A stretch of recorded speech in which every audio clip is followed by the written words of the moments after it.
Ya, a ver, entonces, hoy día vamos a ver ya la última etapa de todo este tratamiento de las juntas de accionistas, ¿no? Eh, para hoy día la sesión está reservada exclusivamente para ver el tema del derecho de impugnación que tienen los socios. Y no solo los socios, sino también cualquier tercero legitimado. Ahora, es es poco usual, pero se suele dar que hayan actos vinculados a este tipo de situaciones y que se presenten a registros públicos. Pueden venir de sede arbitral como de sede judicial. Eh, Más son los actos vinculados por la misma legislación a las impugnaciones de tipo judicial. Arbitrales muy poco, visten laudos arbitrales que se inscriben en registros públicos, en el registro de personas jurídicas, pero más vinculados a derechos, a conflictos entre el accionista y la sociedad, que han sido pactados en el estatuto, la posibilidad de ir a un arbitraje y no ir al ámbito judicial. Esta ley ha regulado más el tema de la impugnación a nivel judicial que el tema de la resolución de conflictos entre socios y la sociedad en el campo arbitral. De ahí que haya más o menos unos 10, 11 artículos que tratan este tema, pero en el campo judicial. Me parece que falta un mayor desarrollo en el campo arbitral. Hay una ley general de arbitraje y depende de cómo se aplique, cómo los operadores quieran tenerla para efectos de resolver sus conflictos fuera de la vía judicial, ¿no? Pero en lo que atañe a esta exposición, vamos a ver el tema, cómo lo regula la ley. Dos artículos claves, el 139 y el 150. El 139 regula lo que podríamos mencionar como la anulabilidad de los acuerdos de junta de accionistas. Y el artículo 150 de la ley regula la nulidad de los acuerdos de junta de accionistas.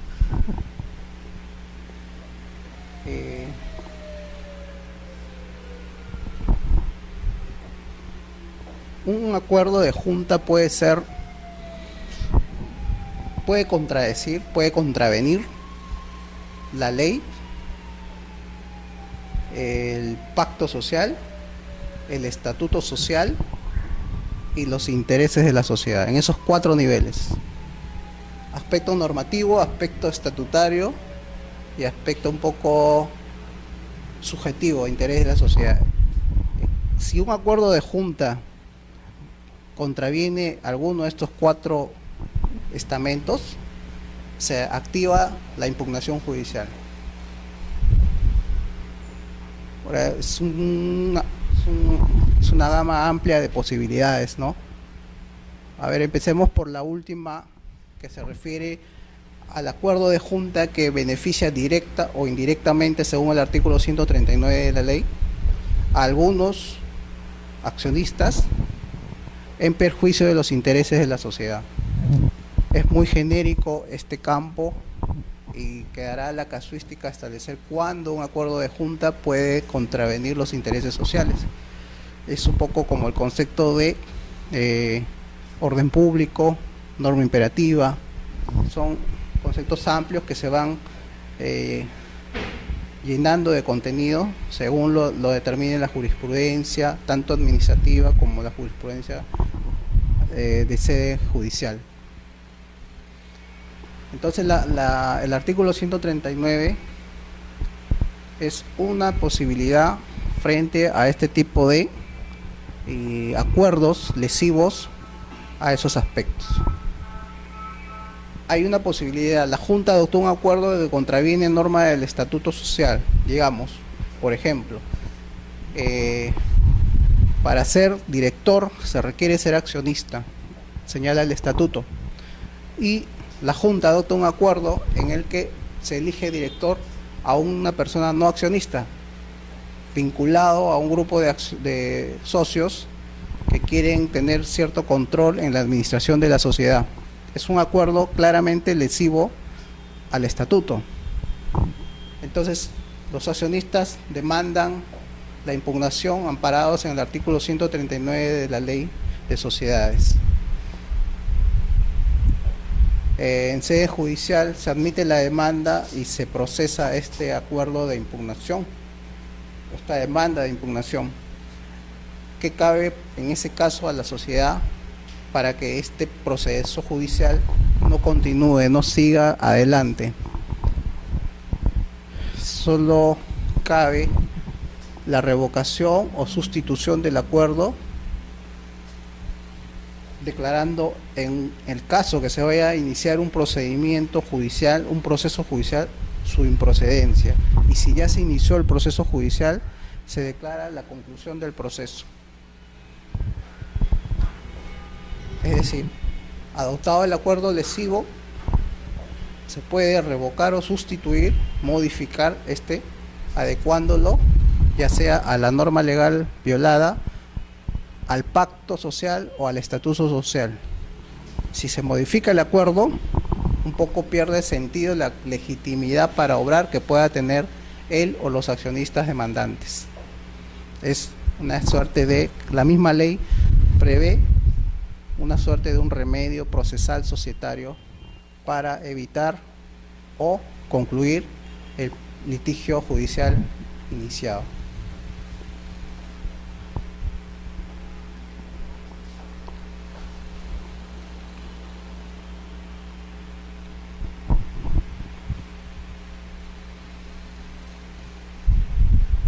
Justamente el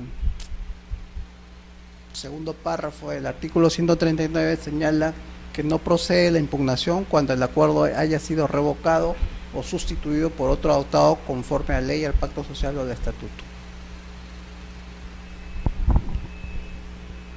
Este artículo es el central, el básico para este tema de la impugnación judicial. Tanto así que algunas personas, como en la lectura que les he dejado ahora para esta sesión, muchos critican la redacción de este artículo porque comparado con el artículo 150 pareciera que dijeran lo mismo. El artículo 150 habla de cuando el acuerdo es adoptado en contravención a una norma imperativa, y acá vemos que pueden ser impugnados los acuerdos de junta cuando sean contrarios a esta ley. Dentro del concepto de ley está contenido el concepto de norma imperativa. Entonces, puedo demandar por el artículo 139 y puedo demandar por el artículo 150. Pero ya al momento de revisar el artículo 150 vamos a ver que aparentemente hay una suerte de una redacción poco exacta o que puede llevar a confusión.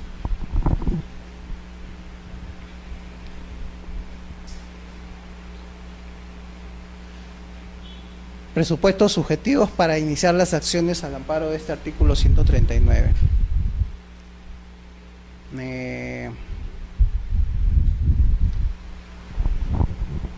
¿Quiénes pueden demandar, en otras palabras? En primer lugar, es un derecho de los socios importante el poder demandar judicialmente o arbitralmente, según se haya establecido en el pacto, los acuerdos que contravengan, como ya hemos mencionado, la ley, el pacto, el estatuto social o los intereses de la sociedad.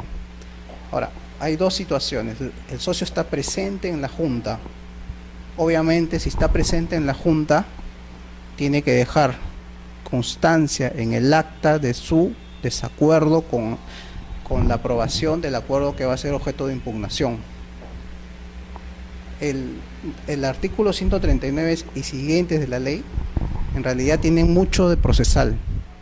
Son normas específicas, especiales frente a las normas del Código Procesal. En procesos judiciales de este tipo, los artículos de la ley van a primar frente al Código Procesal Civil. Esta parte es, digamos, procesal societario. O, por ejemplo, en este caso, hay que demandar y lo que va a tener que apreciar el juez del proceso no bastaría con acreditar la calidad de accionista con el libro de matrícula de acciones, sino que haya estado presente en la Junta, y no solamente presente, sino también que se haya dejado constancia de su oposición al acuerdo. Son varios requisitos. Estando presente, se opone, deja constancia de esto y está legitimado para luego demandar. No cabría iniciar un proceso del socio que, estando presente, vota a favor del acuerdo, luego lo impugna, o del socio que, estando presente, se abstiene de votar y luego impugna. El otro supuesto para su capacidad subjetiva para demandar sería el del socio que, estando presente y es impedido de poder ejercer su derecho de voto.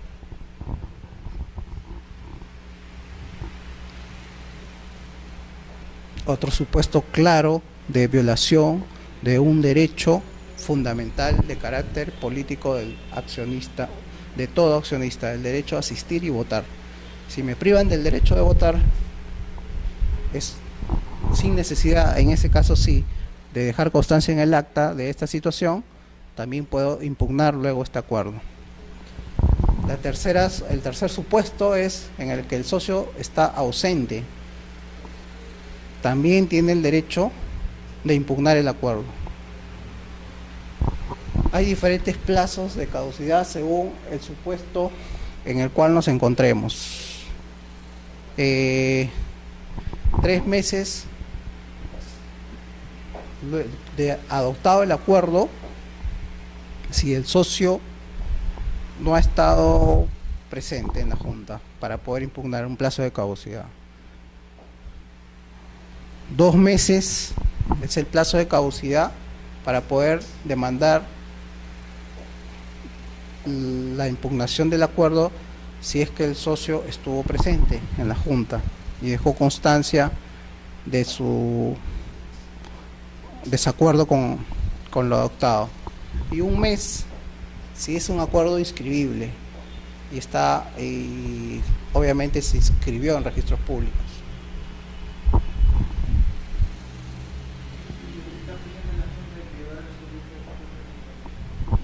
Si está presente en la Junta y se priva al accionista, se aplica el plazo de los 2 meses.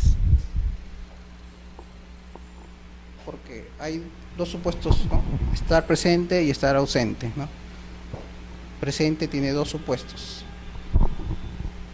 Y 1 mes si el acuerdo es inscribible y se inscribe, ¿no? en el registro público. Ahora, los accionistas sin derecho a voto también pueden impugnar en estos supuestos cuando la Junta adopte acuerdos que impliquen afectación de sus derechos. Se activa en este caso la posibilidad de reunirse en Junta y votar el inicio del proceso judicial correspondiente de impugnación de acuerdo.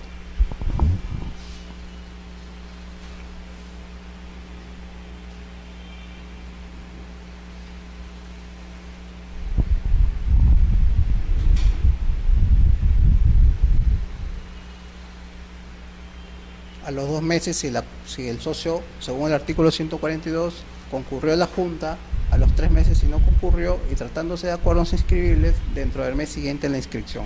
Ahí cabe hacer una precisión que ni el reglamento ni la ley lo han señalado, ¿no? De acuerdo a las normas de registros públicos, los acuerdos se inscriben en una fecha, pero el título que origina la inscripción se presenta en otra fecha.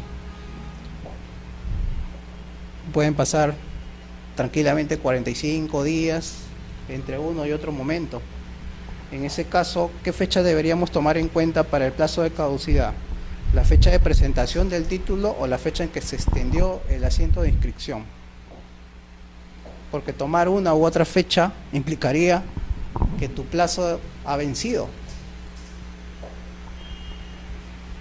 De lo que he revisado, no hay una jurisprudencia registral al menos que se pronuncie sobre este tema.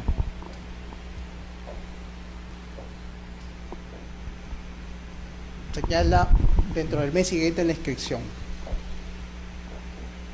Yo pienso que en ese caso, pues, aplicando las normas registrales del caso, el plazo de caducidad para la impugnación de un acuerdo inscribible o inscrito en registros públicos tendría que ser a partir de la fecha de presentación del título.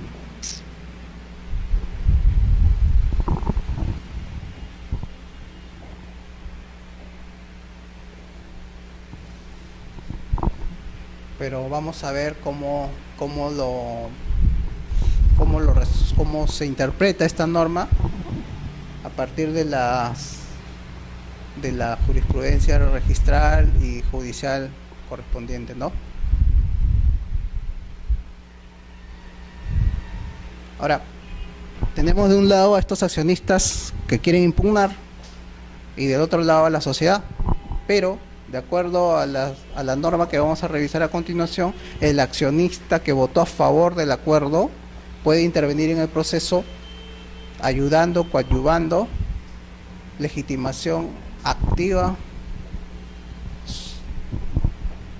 para poder con la sociedad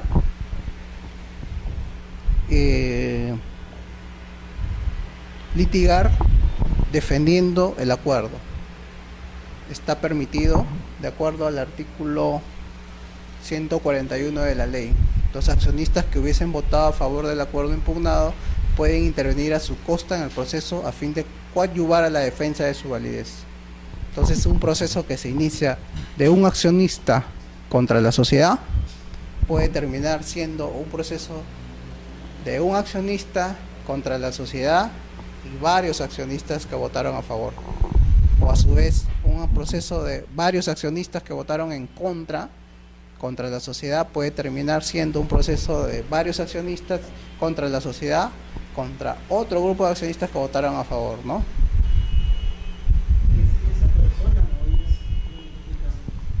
¿Perdón? Se pueden apersonar el proceso o también contestar la demanda conjuntamente con la sociedad. Hay dos posibilidades procesalmente, ¿no?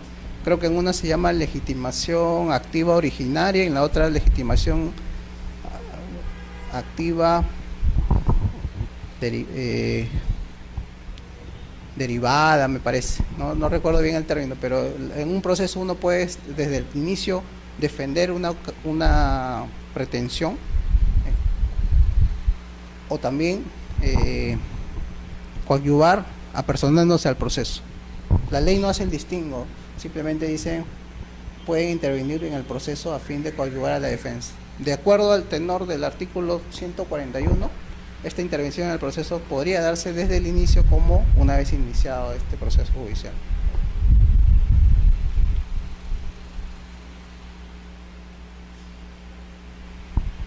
Eso es lo que señalaba, que en este campo la Ley General de Sociedades establece normas procesales que se deben aplicar con carácter preferencial a las normas generales del Código Procesal.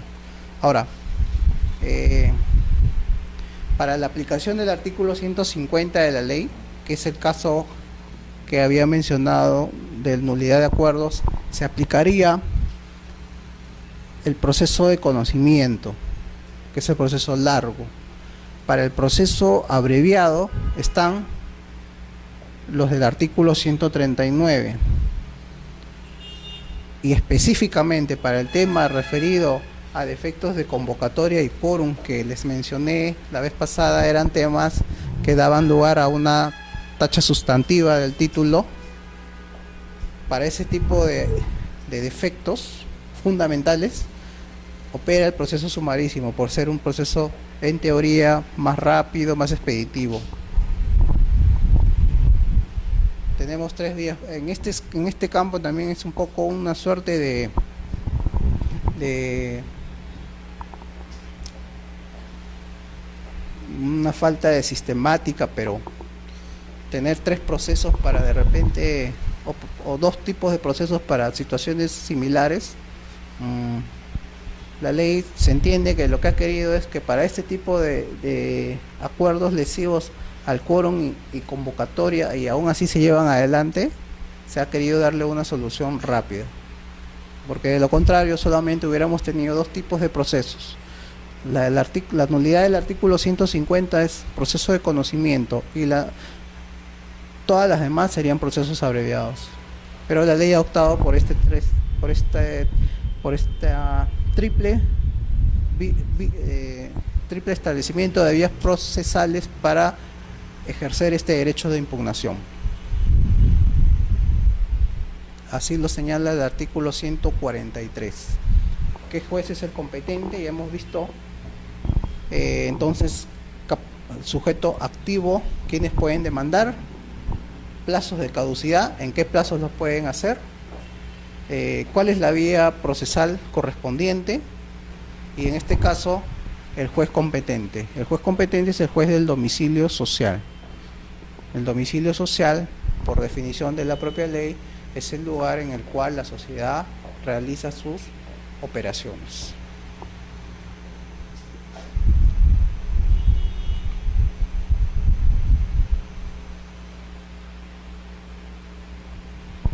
Ahora, acá hay una norma especial, por ejemplo, una norma específica. Yo he demandado la impugnación de un acuerdo de junta y tengo la calidad de accionista, inicio el proceso, lo acredito, mi calidad de accionista con el libro Registro Matrícula de Acciones, acredito mi condición de socio asistente con el acta correspondiente, acredito que se ha dejado constancia en el acta de mi desaprobación con este acuerdo conforme a los requisitos del artículo 135 de la ley y inicio el proceso. Pero en el interín del proceso transfiero mis acciones. Esto normalmente no debería dar lugar a que el proceso concluya, pero tratándose de un proceso de impugnación societario, la ley ha previsto que esta situación de pérdida parcial o total de la calidad de accionistas va a determinar la culminación del proceso. Es una norma que, tengo entendido, no tiene una pacífica aceptación en la doctrina. Algunos se inclinan a favor de que el proceso continúe, otros a favor de que el proceso concluya. Nuestra ley ha optado por el segundo supuesto. Si el accionista transfiere sus acciones total o parcialmente, el proceso concluye inexorablemente. Esto se puede entender como una limitación a la libre transferencia de las acciones que tiene todo socio. Podría ser, porque iniciar un proceso judicial de este tipo implicaría la posibilidad o la imposibilidad de poder transferir sus acciones, así sea una sola, durante todo el proceso. Y eso es una severa limitación al derecho a poder transferir o gravar mis acciones. Pero la ley lo ha establecido de esta manera y está la norma en ese sentido expresada. Ahora, yo puedo tener 200 acciones e iniciar un proceso y basta que transfiera una de ellas y ya no podría continuar con este proceso. El accionista que impugne judicialmente cualquier acuerdo de la Junta deberá mantener su condición de tal durante el proceso, a cuyo efecto se hará la anotación respectiva en la matrícula de acciones. La transferencia voluntaria, parcial o total de las acciones de propiedad del accionista demandante extinguirá respecto del proceso de impugnación. Es una transferencia voluntaria. Puede haber el caso en el que haya una transferencia que no sea voluntaria, que se le haya demandado judicialmente a este socio la transferencia de las acciones y haya sido vencido en juicio. Si es así, el nuevo socio adquiere la calidad de sujeto activo en el proceso judicial correspondiente y en ese supuesto no se extingue el proceso respecto de esas acciones. ya hemos mencionado, puede ser una transferencia parcial o una transferencia total.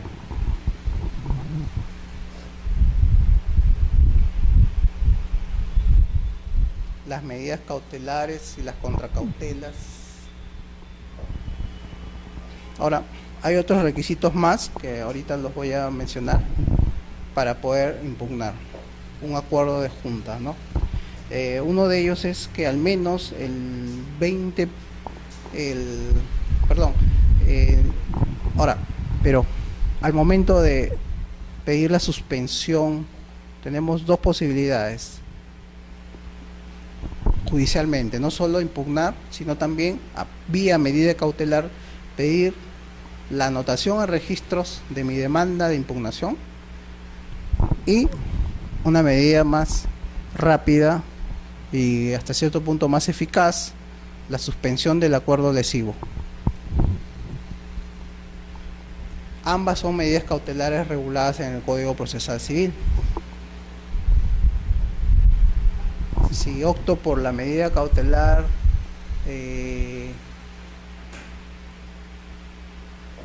de suspensión del acuerdo, el efecto va a ser que al acogerse esta medida cautelar, el juez va a ordenar la suspensión de sus efectos.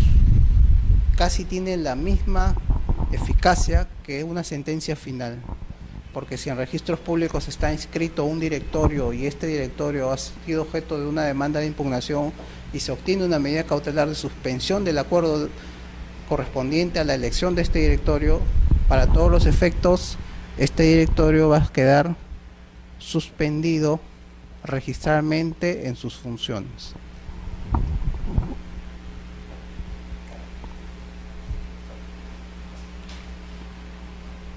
El juez, a pedido de accionistas que representen más del 20% del capital suscrito, podrá dictar medida cautelar de suspensión del acuerdo.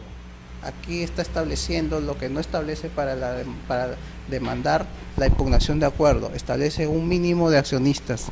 La impugnación de acuerdo puede demandarla el titular de una acción. Suspender el acuerdo ya exige un 20% del número de acciones suscritas, del total, del universo de acciones suscritas. La contracautela que señala el segundo párrafo del artículo 145 se regula por las normas del Código Procesal Civil, ¿no?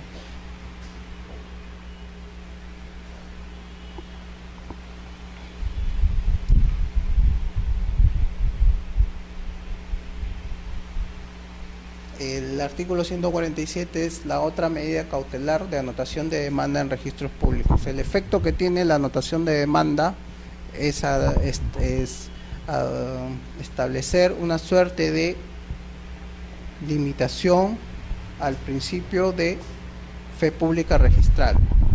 Si yo tengo inscrito en registros públicos el nombramiento de un gerente con ciertas facultades para representar a la sociedad y a continuación existe una medida cautelar en virtud de la cual se anota en registros la demanda de impugnación de este acuerdo del nombramiento de gerente, yo voy a contratar con este gerente, pero si más adelante ese acuerdo en virtud del cual se designó al gerente y se le otorgó facultades se declara nulo, yo no voy a poder alegar buena fe en el acto celebrado con el gerente.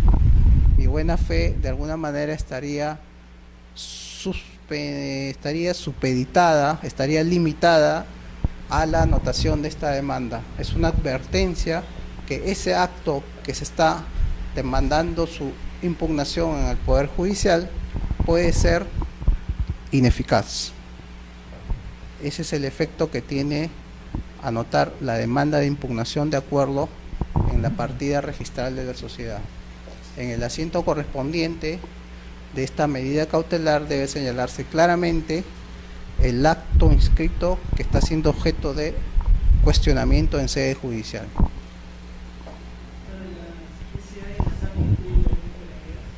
¿Perdón?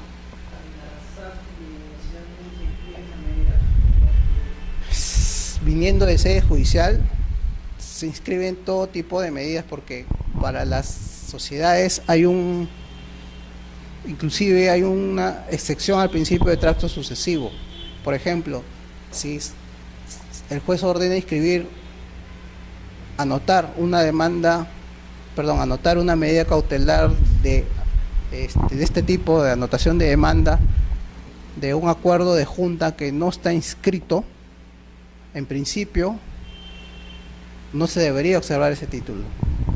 El artículo 4, me parece, del reglamento del registro de sociedades establece una excepción. Se debería admitir la anotación de demanda de un acuerdo no inscrito. Se observa, obviamente, lo observan, pero el juez reitera su mandato y se inscribe. Ahora, para la CCA o todas las sociedades en general, también cabe estas dos medidas cautelares. Lo que sí normalmente no cabe es cuando llegan medidas judiciales relativas a las acciones en una SA, en una SAC, porque ¿en qué registro se inscribirían este tipo de medidas cautelares o resoluciones judiciales, tratándose de SA o de SAC? En el libro matrícula de acciones. Ahora, el nombramiento del directorio, el gerente, sus poderes se inscriben en registros públicos. Entonces llegan las medidas cautelares, llegan las anotaciones de demanda y se inscriben en registros públicos.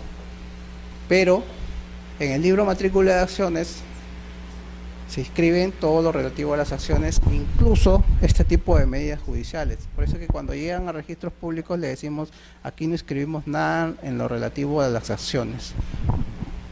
En algunos casos no se inscribe, pero en otros casos el juez, a pesar de eso, reitera el mandato y ordena la inscripción. Por aplicación del artículo correspondiente de la Ley Orgánica del Poder Judicial, tenemos la obligación de acatar la disposición judicial correspondiente, ¿no? Entonces, respecto de las medidas judiciales, hay dos situaciones a tener en cuenta. Primero, que respecto de ellas hay una excepción al principio de tracto sucesivo, en virtud del cual yo puedo, como juez, solicitar que se inscriba la impugnación de un acuerdo que no está previamente inscrito. Y segundo, que todas las medidas cautelares judiciales o arbitrales o administrativas relativas a las acciones de una sociedad se inscriben en el libro matrícula de acciones. No es un acto inscribible en registros públicos. Entonces,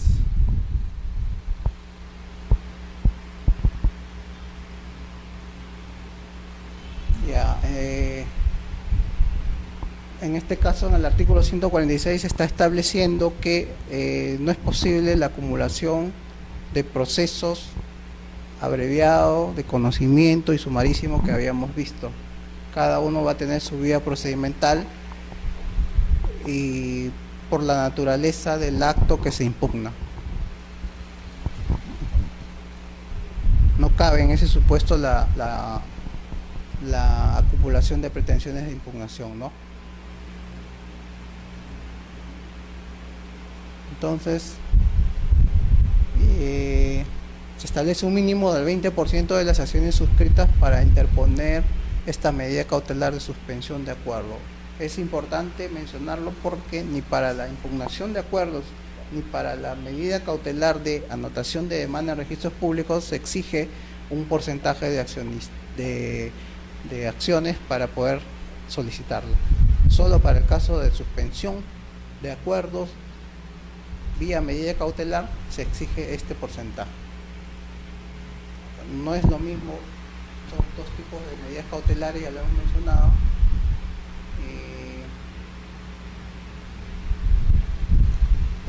Hay un supuesto en el cual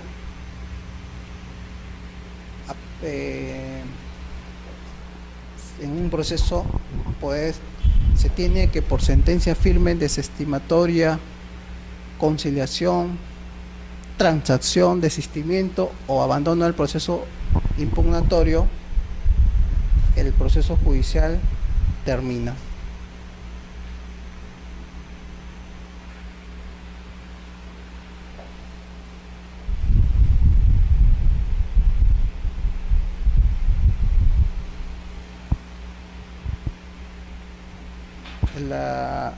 Aquí en el artículo 148 de la ley hay una aplicación directa del artículo 2014 del Código Civil. Como sabemos, el 2014 es uno de los artículos pilares de nuestro sistema registral, en virtud del cual el tercero que de buena fe contrata a título oneroso con persona que en el registro aparece con facultades para otorgar determinados poderes, determinados actos, determinados derechos, mantiene su adquisición, aunque después se anule, rescinda o se declare la nulidad del derecho que ha sido objeto de negocio jurídico.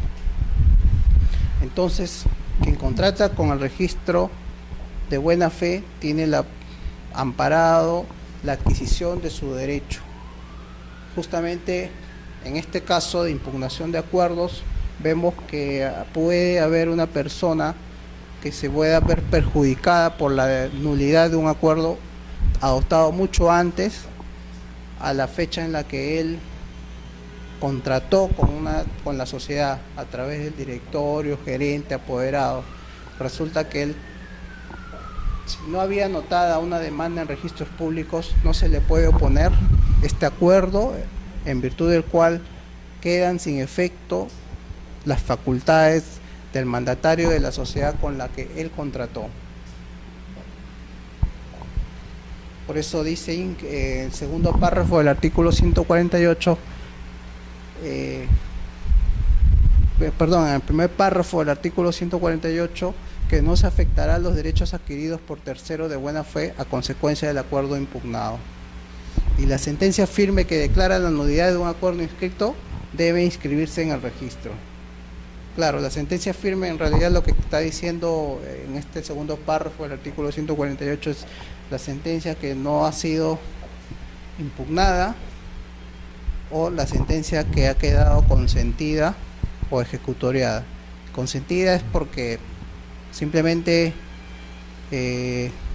no se estableció ningún mecanismo de impugnación contra ella pudiendo hacerlo. Y firme porque ya no cabe acudir a otra instancia más de la que ya el ordenamiento legal ha establecido para ella, ¿no?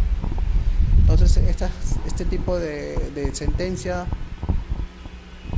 trae ese efecto, doble efecto. Primero, a pesar que un socio votó a favor de un acuerdo y es vencido en juicio, es vencida en juicio la sociedad por el socio que impugnó este acuerdo, va a afectarlo a él y a todos los demás socios que votaron a favor del acuerdo.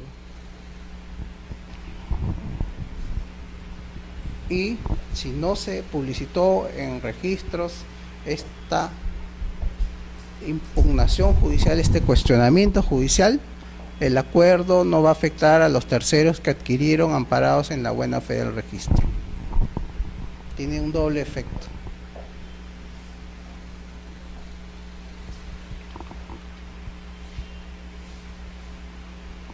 Acá hay un punto de equilibrio entre todas estas normas de impugnación del proceso judicial en sede jurisdiccional. Tienden a establecer un equilibrio entre el derecho del accionista y el derecho de la sociedad de poder llevar una dinámica, una marcha social adecuado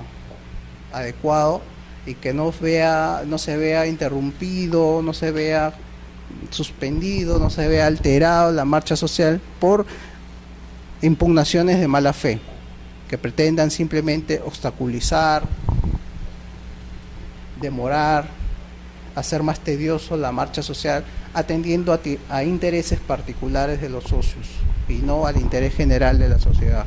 Entonces estas normas siempre han tratado, desde el artículo 139 hasta el 151, 31, me parece, han tratado siempre de establecer, de un lado, el derecho y reconocer el derecho del accionista a impugnar, y del otro lado, el derecho de la sociedad a defenderse y de demandas maliciosas, demandas de mala fe, demandas que atienden a intereses particulares y no al interés social en general. Por eso el artículo 149 establece que cuando la impugnación se hubiese promovido con mala fe o con notoria falta de fundamento, el juez va a imponer al demandante una penalidad de acuerdo a la gravedad del asunto, y adicionalmente a esta penalidad una indemnización por los daños y perjuicios ocasionados justamente por lesionar la marcha normal de la sociedad.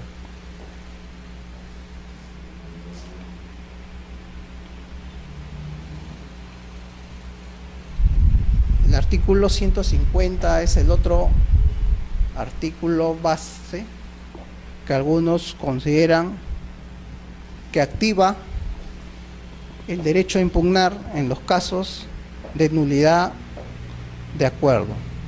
El artículo 139 establece que son impugnables aquellos acuerdos que contravienen una norma legal, que contravienen el pacto social, contravienen el estatuto o los intereses sociales.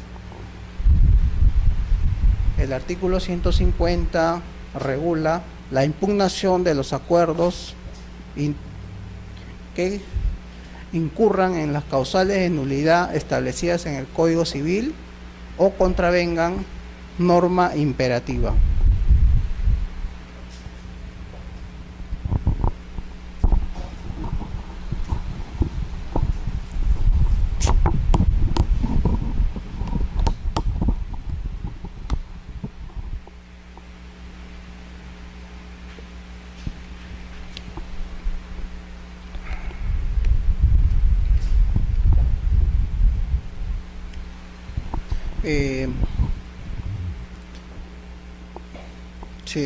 Ejemplos de casos de nulidad que pueden ser demandados al amparo del artículo 150 pueden ser, por ejemplo, el acta que ha sido fraguada totalmente, nunca hubo sesión, nunca hubo junta, simplemente se redactó un acta apócrifa, un acta que, de ser promovida la demanda judicial correspondiente, debe ser encausada en base a lo dispuesto en el artículo 150 de la Ley General de Sociedades, porque es un acto nulo.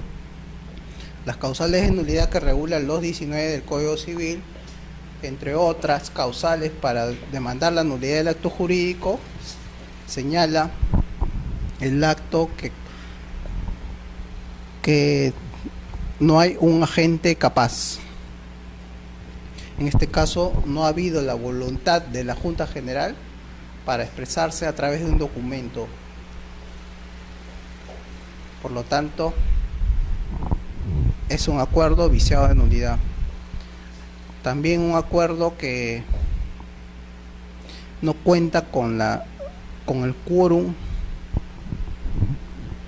necesario para poder adoptar un acuerdo, contraviene la norma imperativa del 125 y 126 de la Ley General de Sociedades. Sería un acuerdo nulo. Pero como habíamos visto, hay una vía procedimental específica para aquellos acuerdos que violen normas relativas al quórum y a la convocatoria.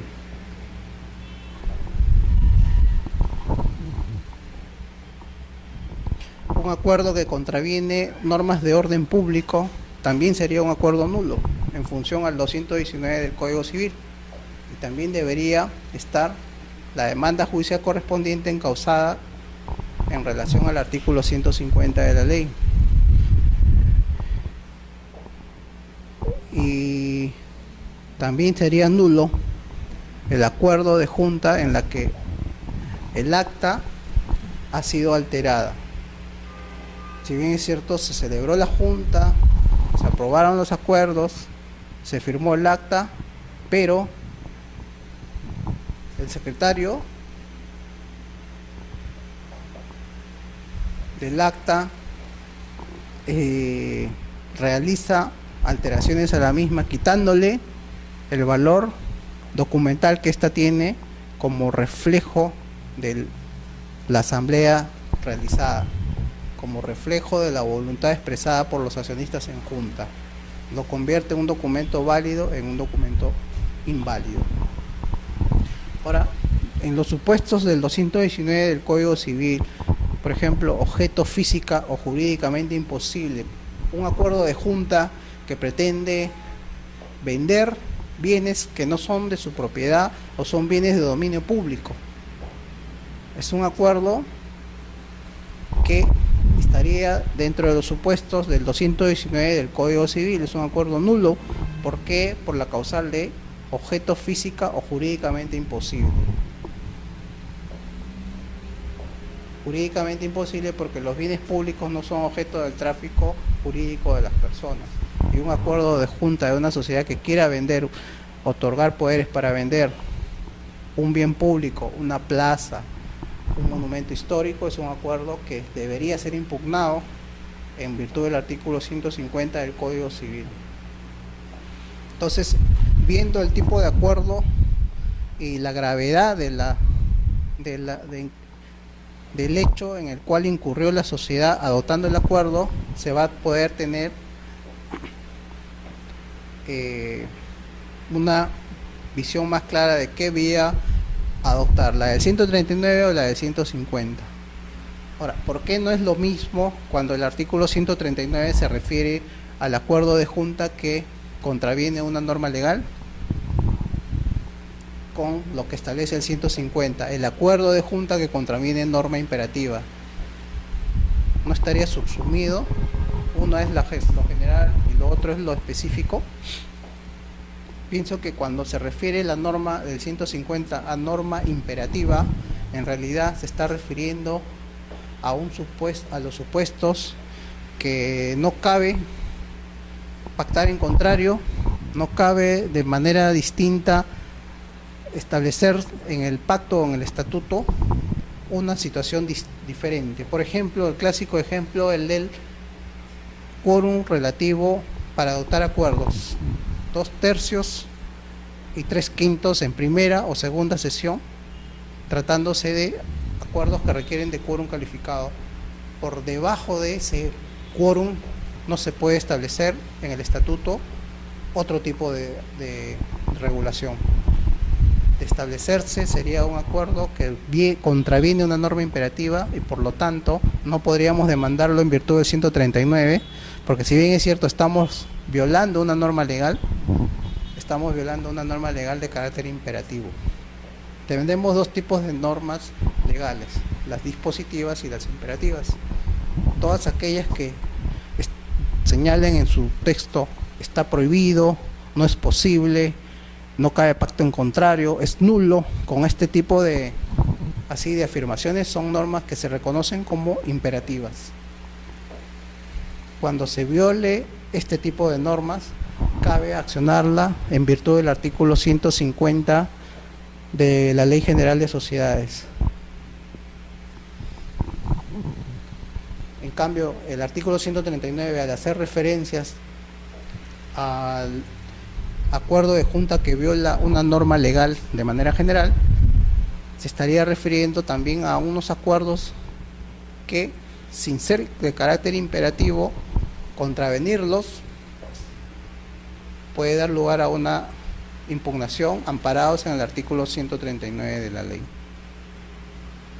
Digamos que la gravedad de la violación de la norma va a determinar que este acuerdo pueda ser demandado, impugnado, según el 150 o el artículo 139 de la ley. Adicionalmente, no pueden ser lo mismo, regular lo mismo, porque el sistema jurídico no puede regular para un mismo supuesto dos vías procedimentales diferentes, dos sujetos procesales diferentes, dos plazos de caducidades diferentes, ¿no? Entonces no pueden estar regulando lo mismo el 139 y el 150 al momento de referirse a el supuesto en el cual la Junta, a través de un acuerdo, viola una norma legal. En la lectura que les he dejado para esta sesión, ahí van a poder ver un poco por qué no regulan lo mismo el 139 y el 150.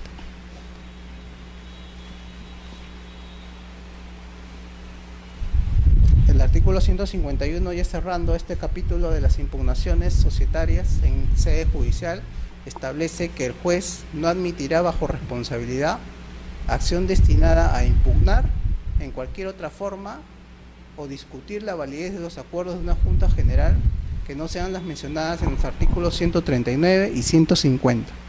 Está estableciendo claramente el artículo 151 que todo lo que tenga que ver con impugnación de acuerdos a nivel societario, sea sociedad anónima, sociedad de responsabilidad limitada, sociedades civiles o sociedades colectivas, se enmarcan en el 139 o en el 150. No cabe una tercera vía para poder demandar la impugnación de estos acuerdos.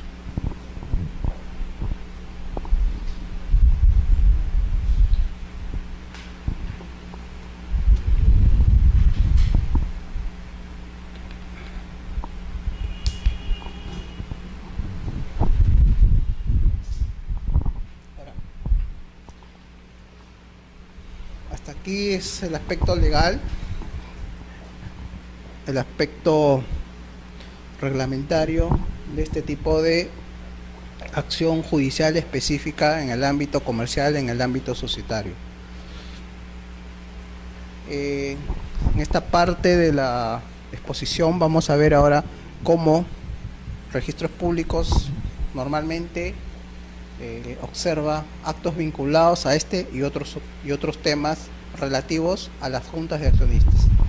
Una de las observaciones frecuentes que se suelen hacer en registros públicos está dado en el tema de la celebración de una junta en la que no hay pluralidad de accionistas. Como sabemos, la sociedad se constituye al menos con 2 accionistas, 2 socios. Se celebra una junta y concurre un solo accionista. Es un acuerdo que se adopta y podría ser impugnado o no podría ser impugnado. Hay un solo accionista titular si es titular de no todas las acciones, es claro que ahí no es la universalidad y por lo tanto se debe acreditar la convocatoria a los accionistas ausentes, ¿verdad?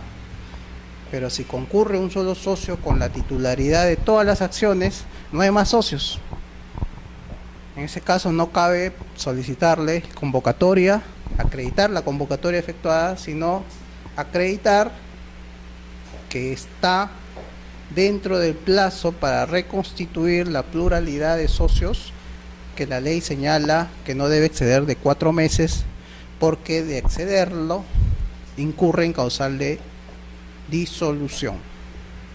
Son frecuentes las sociedades que celebran juntas y presentan el acta redactada en la que concurre un solo socio titular de todas las acciones, sin señalar si está dentro o fuera del plazo de los 4 meses. Si lo señala en el acta no hay problema.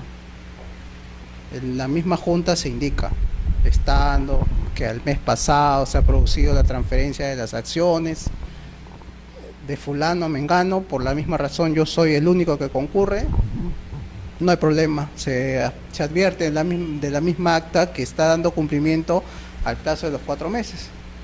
Otra forma es, adjuntan el acta y a su vez copia certificada del libro matrícula de acciones en las que se aprecia que la transferencia de acciones en favor de este socio único concurrente se ha producido en un lapso que no ha excedido los 4 meses.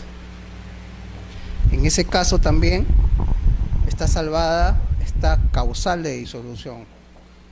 Y una tercera forma es cuando se presenta el acta, hay un único accionista titular de todas las acciones y se adjunta una declaración jurada con firma legalizada del gerente general indicando que no ha transcurrido el plazo de 4 meses señalado en el 407 de la Ley General de Sociedades, me parece, Por lo tanto, no se ha incurrido en causal de nulidad. ¿Y por qué se acepta este tipo de declaraciones juradas del gerente? Porque el gerente es el encargado de llevar los libros y actas de la sociedad y es la persona que puede dar fe que esto es efectivamente conforme lo está declarando.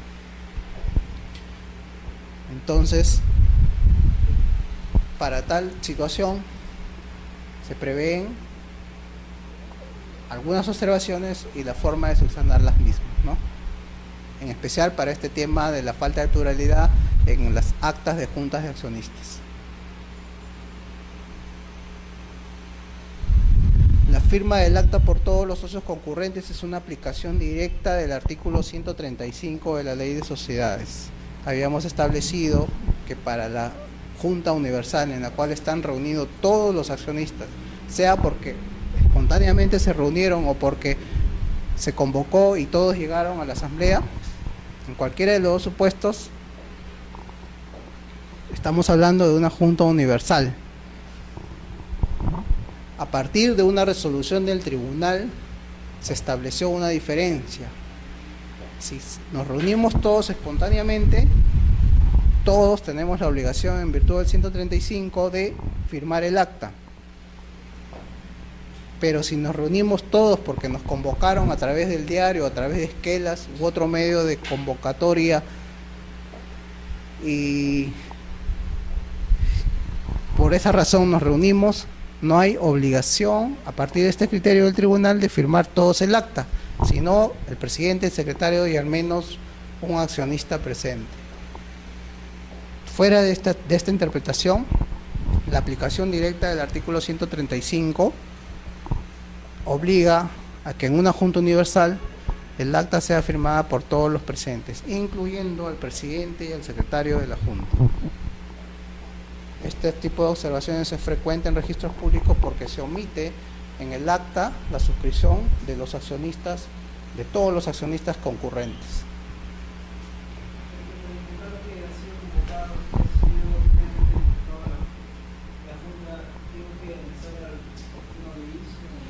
Claro, si es una sociedad anónima es ordinaria, normal o SAA abierta, la forma de convocatoria por ley obligatoria es el aviso publicado en un diario y en el peruano. Entonces, nos adjuntan los avisos, sea en original o en copia legalizada notarialmente, y con eso vemos que ha sido convocada, ¿no? Es universal, ha sido convocada, y basta ese documento para no exigir que todos firmen el acta. Ahora, si es por SAT, el reglamento del registro de sociedades poco releva de la acreditación del medio personal de convocatoria y basta una constancia, una declaración jurada del gerente general o del presidente del directorio indicando pues que se cumplió con convocar a la Junta conforme al 245 y al artículo pertinente del estatuto a todos los socios. Entonces, en ese supuesto tampoco cabría exigir que firmen el acta todos los socios de una SAC que ha sido convocada y ha sido celebrada la Junta de manera universal. Dependiendo del modo de convocatoria y su acreditación, va a ser declaración jurada o avisos publicados. Si se acreditan estos medios, entonces automáticamente un poco el acta ya no se va a poder exigir que sea firmada por todos a pesar que es universal.